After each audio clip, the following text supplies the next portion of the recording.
My name is Booker T. Boyd Jr., and my parent is Booker T. Boyd Sr. My mother's name is Mary Mill Boyd. We're from Roxborough, North Carolina. We have come this far by faith. Oh, we are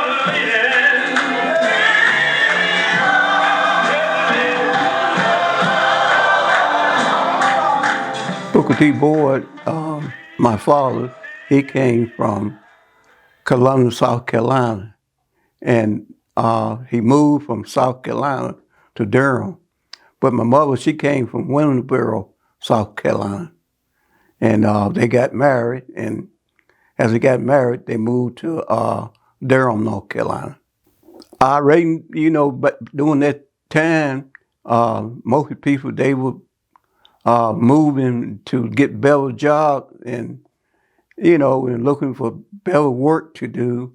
And my father, he was sawmilling, so the sawmill they moved to Durham, North Carolina. So he moved with them there, and we stayed in Durham.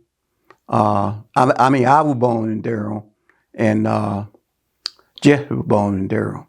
But Mamie and Rose, my older two sisters, they were born in South Carolina. Uncle June and Isaiah Boyd and David, they mostly everywhere one would go, the other one would go. So after David moved into Roxborough, Uncle Junior, he moved out also. Because, see, my dad, he was what you call piling a log. And Uncle Junior, he was one that would cut them down, saw them down. And after he saw them down, my father, he would pile them up. And then the people would come and get them and carry them to the sawmill and make lemon out of them. They worked together most of the time. They were together. They started in South Carolina and then moved to Durham, North Carolina, because the people that they were working with, they moved to Durham. And after moving from Durham, they moved to Roxborough. So following leaving from Durham, they came to Roxborough, and that's where we settled down there for years. My dad also chef trot, what you call working in tobacco. And Uncle Junior, he did the same thing. We had acre of tobacco, corn, raised garden, and we just had a great time together. My oldest sister was Mamie. She was the oldest, and Rose, she was second. I was third. Jess was fourth, and after she was sick, Mary Jo and Laverne, Nathaniel, and Virginia, and Virginia was the baby. After Jess, the rest, after Mary Jo, Nathaniel, Laverne, they were all born in Roxborough. My mother was a good mother, and I just thank God for her today because she believed in God, and she had me made sure I did something wrong that I got it right, and she wanted her children also to do what was right. And my father also, after he would get off from work, every night he would come in after he eat supper, and he would take the Bible and he would read it to us until I got old enough to read. After I got old enough to read, I started reading the Bible. And if now a day go by that I don't read the Bible. Most of the time I read through the Bible 2 or 3 times a year because I got the habit from my father. After he worked all day hard out there, he would come in after supper, pray, and made sure that we had that Bible. But what I love so much about it, on Sunday morning, before we would eat, he had all of us from different Sundays to recite part of the Bible. For instance, the 23rd Psalm, we had to recite the 23rd Psalm before we ate. The 10th commandment, somebody had to do that on each Sunday. So we went through the Bible and learning the Bible. And most of us have to know all the book of the Bible. Even if I know all the book now, I can recite them. I mean, even today, by, coming up young and being taught that. And that value, it haven't left some of us today. The Bible said, train a child when he's young, and when he's old, we won't depart from it. And I can agree on that. I remember that your sister Rose had memorized like passages. She could recite whole passages. Yes, when we would go to Bible study on Wednesday night, Rose, she wanted to do the scriptures because she would recite probably, I said, John 14. She would even go on down through the whole chapter of John 14. And she wouldn't even do 2 or 3 verses. She would do the whole chapter most of the time. She would do it. And they would let her do it most of the time. She was the one that did that. And thank God for them allowing her to do it. So, you and your brothers and sisters grew up in the Persian County community. So, talk about again what it was like growing up here in this area. Well, I tell you, growing up, it was tight. I mean, coming up the way it was, then segregation, and you have to deal with the white people, and it wasn't no easy time. But with your parents teaching you how to do and how to go out there and what to say and what not to say. And most of the time you have to say, yes, sir, to those white people during my time.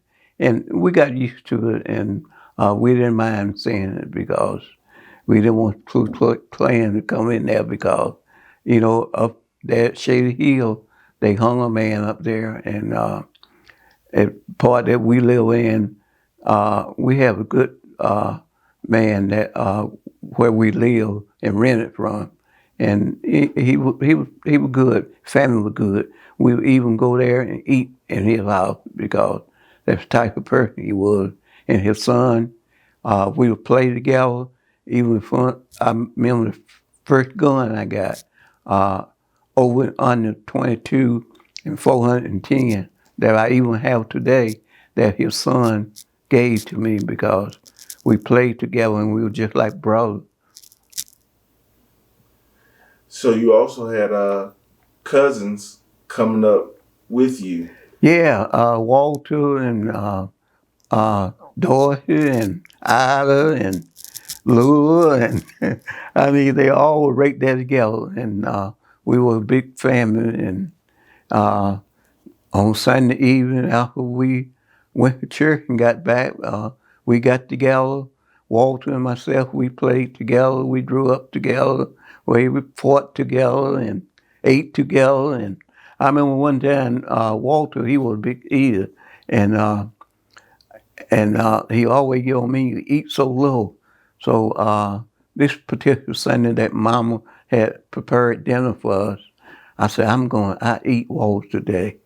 And they had cooked string bean and corn and etc. And it was just so much food there. And I said, Walter's not going to beat me eating today. So I ate and I ate and I got sick.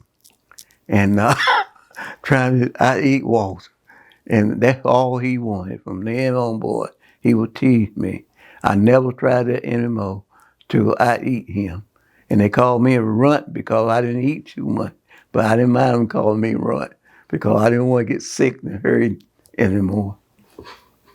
All right. So as you guys were coming up, what kind of relationship did you have with the family members that weren't living in Roxborough at the time?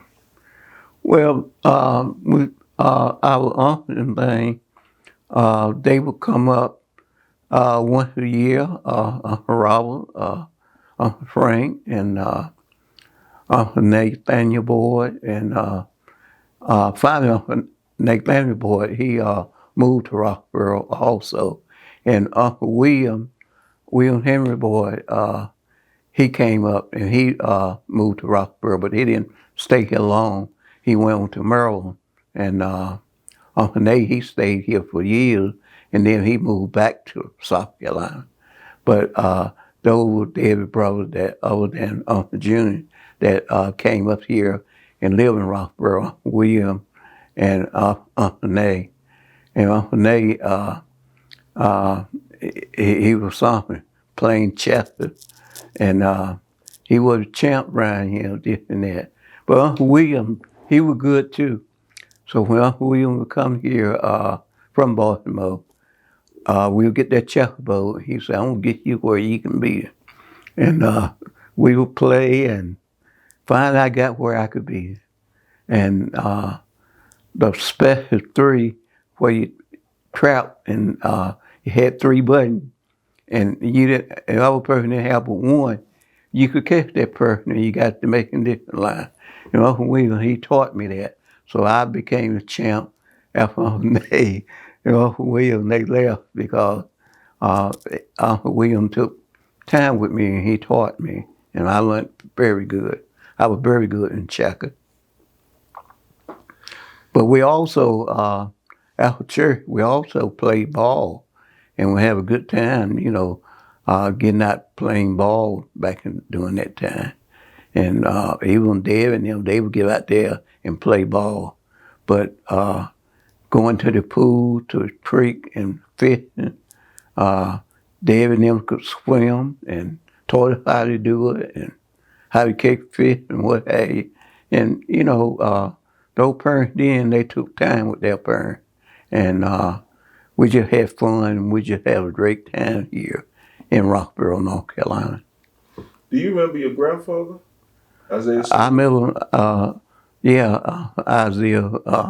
I remember him. We didn't see him that much. Most of the time, when we go to Rock Hill, South Carolina, he would be with Uncle Nate, and we would see him then most of the time. But he didn't come to Roxborough too much. But we went there where he was in South Carolina. What was he like? What do you remember about him? Well, he was a big man, and he would carry on a lot of fun, but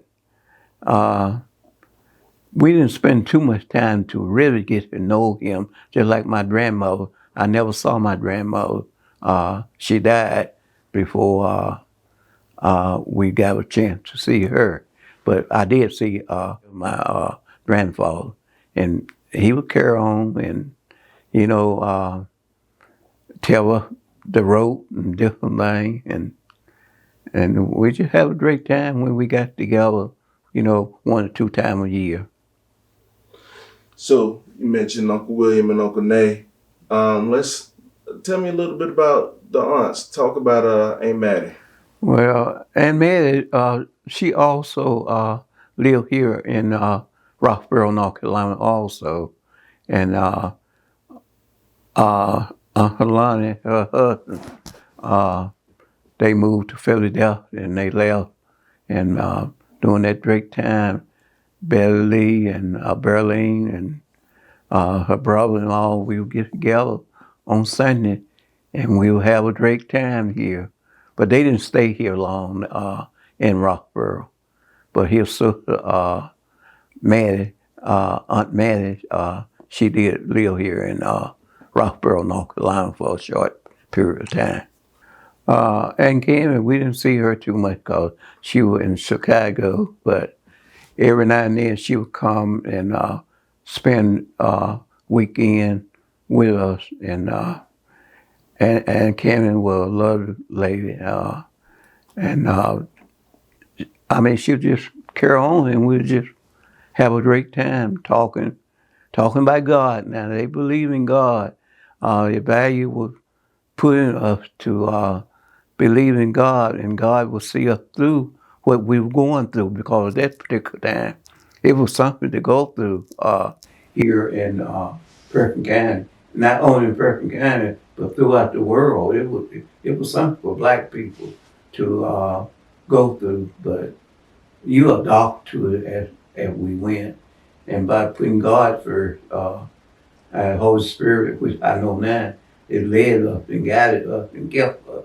Because I know a lot of times when our temple would rise, if it had not been for the Lord on our side, I don't know what we would have done.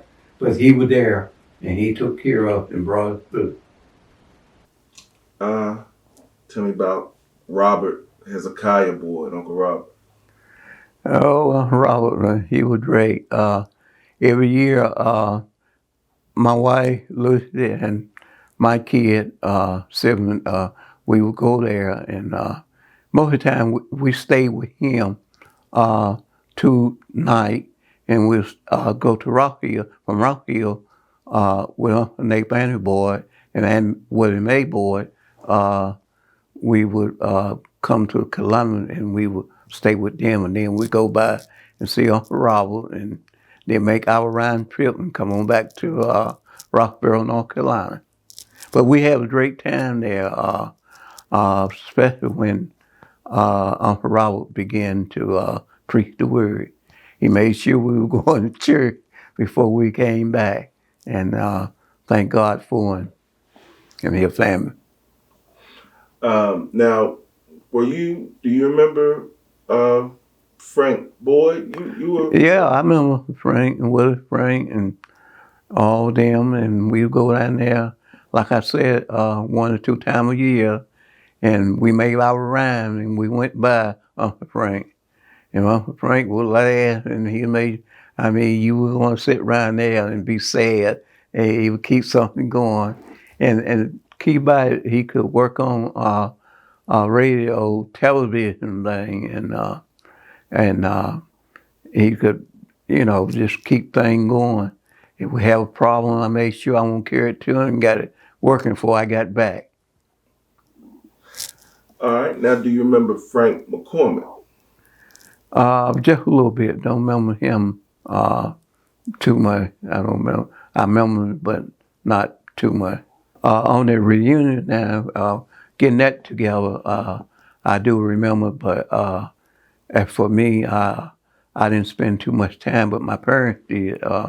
We were getting things together, planning the first reunion that we had, and I'm so glad that they finally got one together. But before they had the reunion, we would always come together, and then Uncle Nate and Uncle Frank and all decided that we were going to have first reunion, and they did. And I think we had the second one in Roxborough, North Carolina. And from then on, the reunion started. And now we're going to get down to the 50th year reunion, which is very great.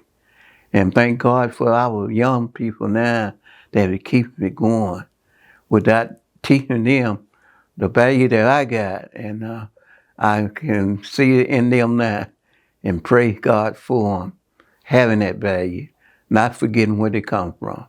So often people forget, and as they grow up, they forget, and we understand that. But when you put it in there, like the Bible said, train them up when they're young, and when they're old, they will not depart from it. So, tell me about those early reunions. What were those early reunions like? Well, I tell you, some of them were good. I mean, most of them were good, but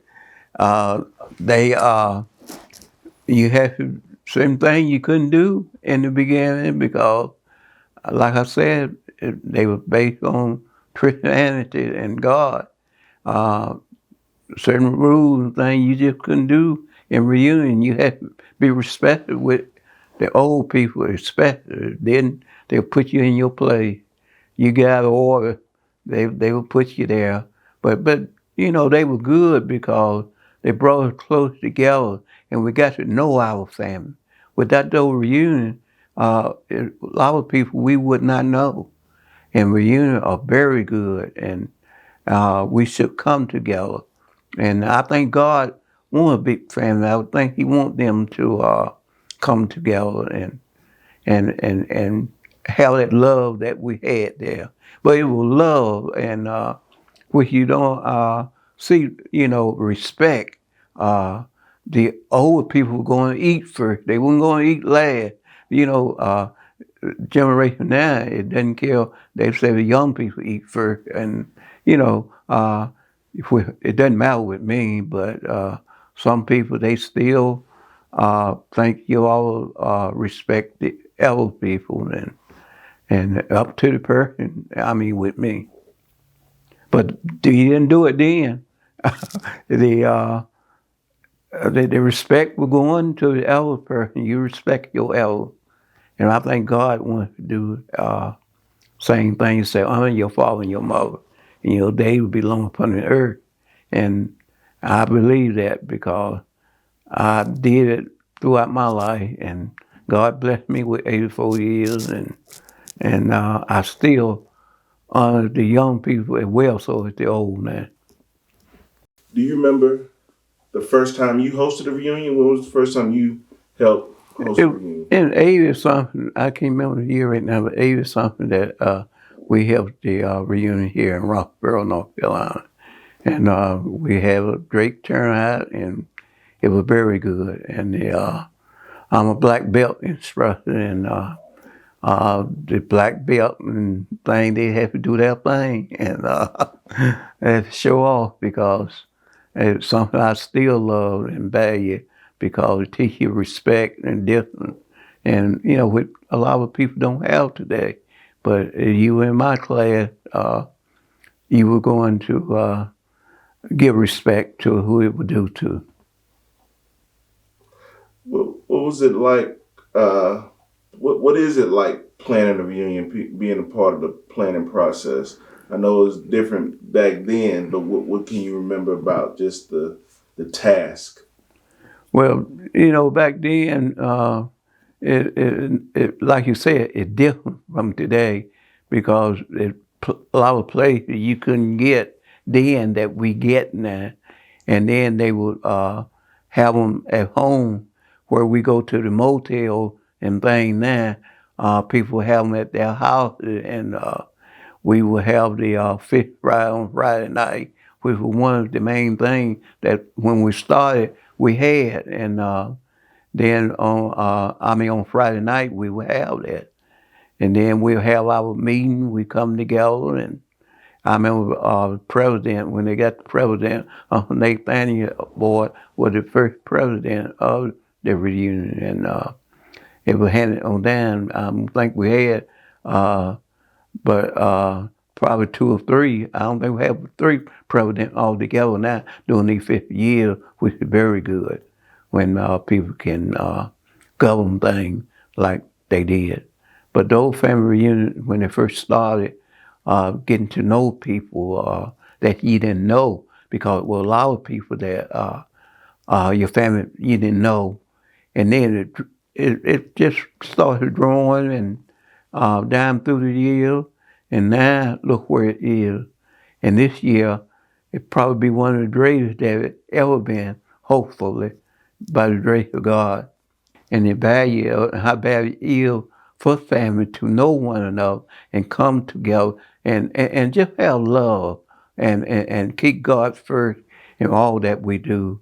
And then, you know, the reunion not going to be the way everybody wanted, how you want it, but you think about the work that the one that out there planning and what they putting into it, the time they have spent, and value those people for what they doing because you don't have to do it. And you know, I like the way our reunion is because you go from state to state the way we set it up, so it just wouldn't be at one place all the time. A lot of people just have it at one home place every year, and they come from New York, California, etc. to it. But we go from state to state, and everybody have a chance to host the reunion if they want to. And I tell the people when they come together this year, value those people, hug those people, tell those people, thank those people for the time they have spent and what they have done to keep this reunion together. And just do it out of love. And you do it out of love. And if things not what you want, just pray and then you get an opportunity to sponsor one, to get it your way, and then we'll love you and give you the credit for what you're doing. But keep God first in all these reunions. And I remember when we used to have church on Friday night after the fifth Friday, we were going to have church, and someone was going to speak. And I think keeping God first is so important today. Uh, Putting God in it. If we do it, when we leave, we have religion program, but keep God first. Okay. Now let's talk about your personal family. Tell me about when you met your wife, Lucy. Talk about how you two came together. Well, coming up and we drew, and my wife, I was driving the school bus and going by picking her up, and from there on, it's something that made her soft. That we finally came together and got married.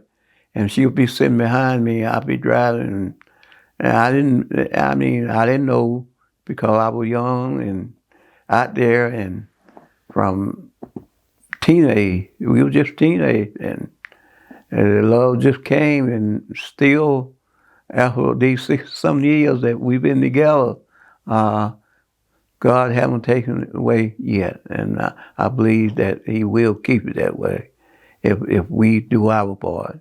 And so far, we have done our part, and He blessed us with children, and Barry, and then he come on down to London. London is deceased now, but then we just think about those children, Bobby and Priscilla.